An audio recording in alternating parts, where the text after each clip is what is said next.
Hello, dear students.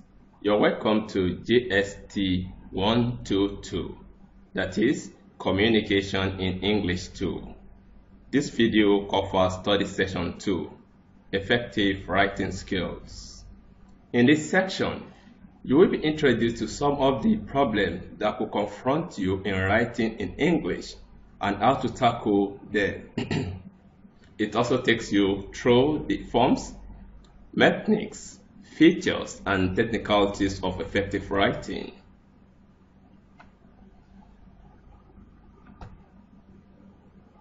Learning outcome for study session 2. After studying this study section, you should be able to explain the forms of writing, analyze the language of examination questions and answers. Writing is one of the most challenging language skills. It is a literary or literacy skills which involves formal training. It is equally a process of presenting a language in symbols or letters. The purpose of writing is to create and document a body of knowledge in form of information. Writing skill.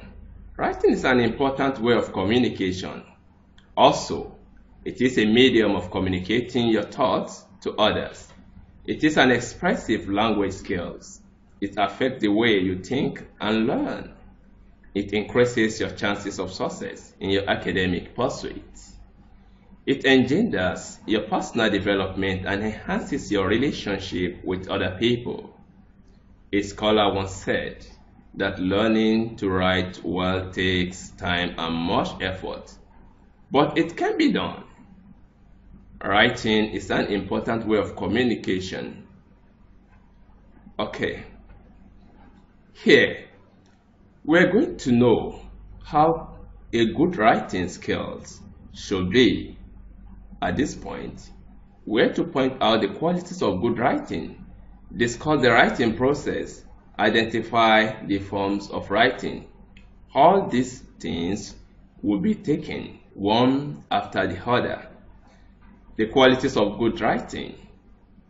When writing, you should remember that your thoughts are faster than writing. Generally, every piece of writing should possess three qualities. That is, economy, simplicity, and clarity. What do you mean by economy? This has been identified as the first quality of a good writing.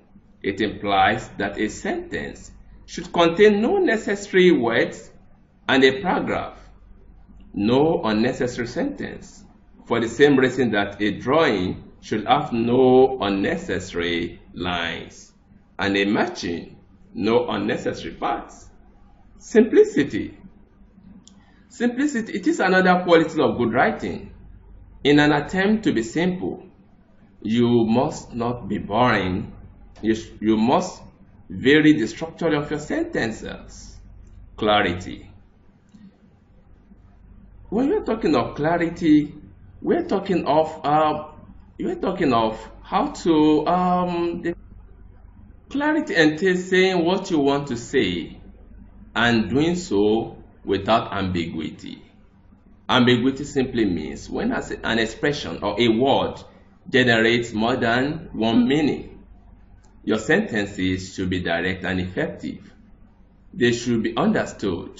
As a writer, you need to consider your audience, your topic, your purpose, and your language when writing. Writing process. What do you mean by writing process? Writing is a medium of communication. Again, the quality of your writing will be greatly influenced by the nature of your thoughts.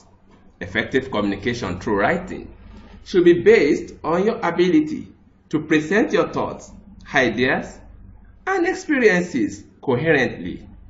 There are some steps for effective writing. The first step towards effective writing is for you to find a topic. The second step is to collect materials for the writing of, collect materials for the writer.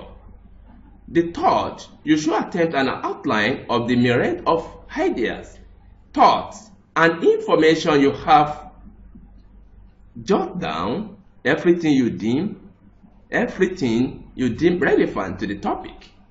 Forms of writing. There are many forms of writing, which include reports, review, correspondences, email, research, papers, letters, application, and bibliography. Then what's reports?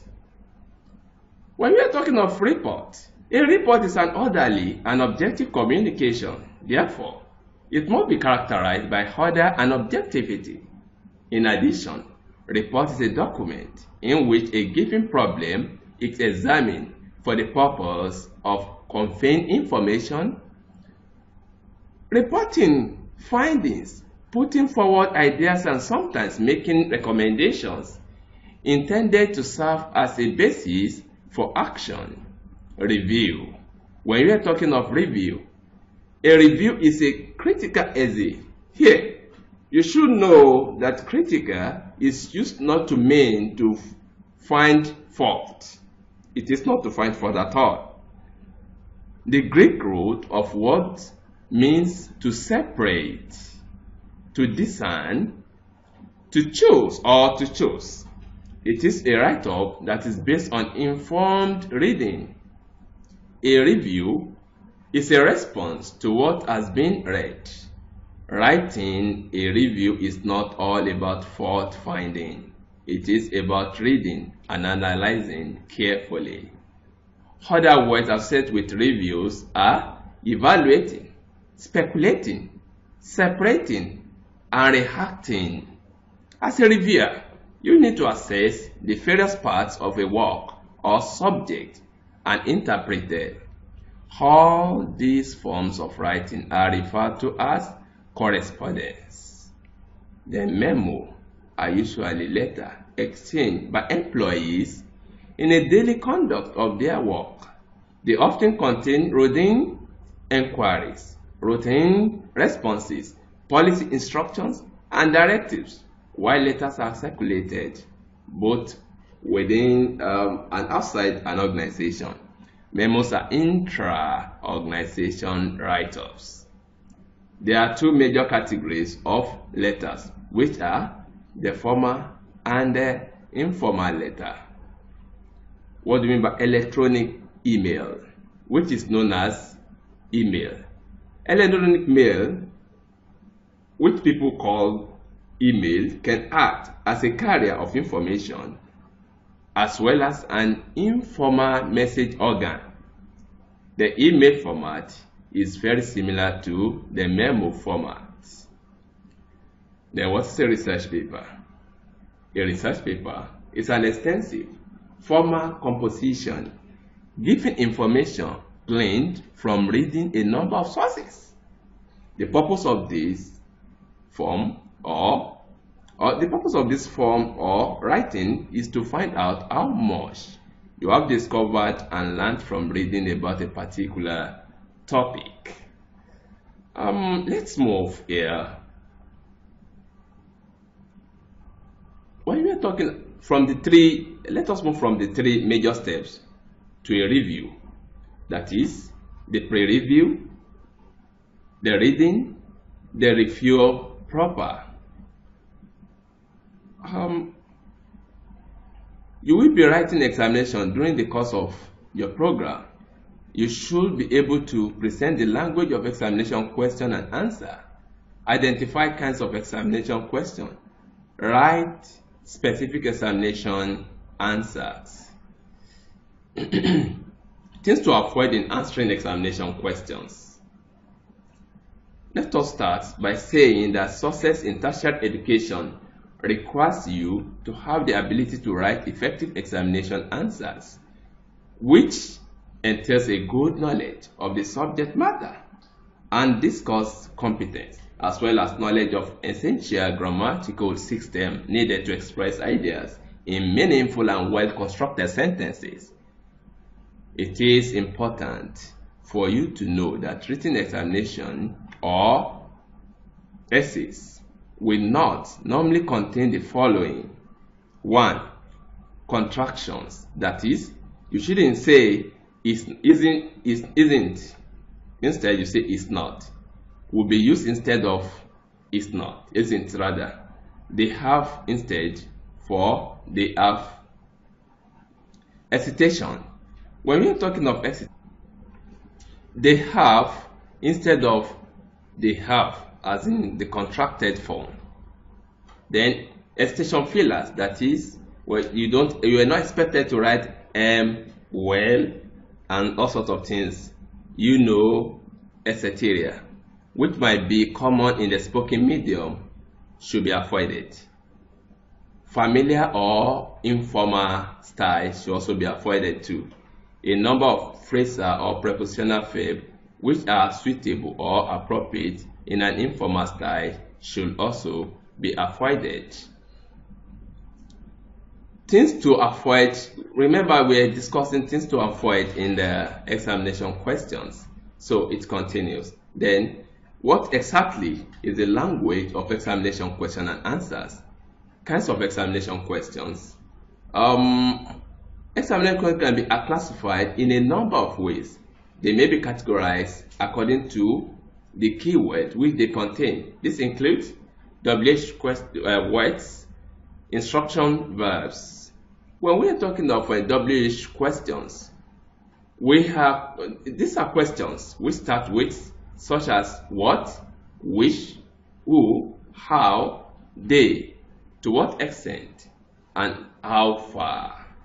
Instruction verb questions are questions containing verbs that instruct you on what to do, like discuss, describe, account for, explain, etc. Instruction verbs in university examination questions are treated as technical terms. You must understand their meaning and usage. Consider the semantics of two prominent instruction verbs in university examination question. For instance, discuss and explain. Here are some properties of these instruction verbs. That is, we are talking of a discuss and explain, which there are some things you need to expect under discuss. When you are asked to discuss, these are the following qualities. That is, it is ideational, ideas requesting information. It is linear, connected in fact or ideas. It is logical. It is debatable, that is, different views, pros and cons expected. It is objective, that is, verifiable. It is critical. It is subjective, personal opinions. That is, when you are asked to discuss something, then to explain. Possesses the attributes below. It is imperative, that is, verb of instruction. It is ideational, that is, idea, information, fact. It is linear, connected ideas. It is explanatory, that is, clarity. It is relational, that is, relationship between two things. It is logical, that is, in sequence. It is objective, that is, verifiable. Then, let's move to another section. I hope you have understood all these things we have discussed, and I hope to meet you in some other section. Thank you for listening.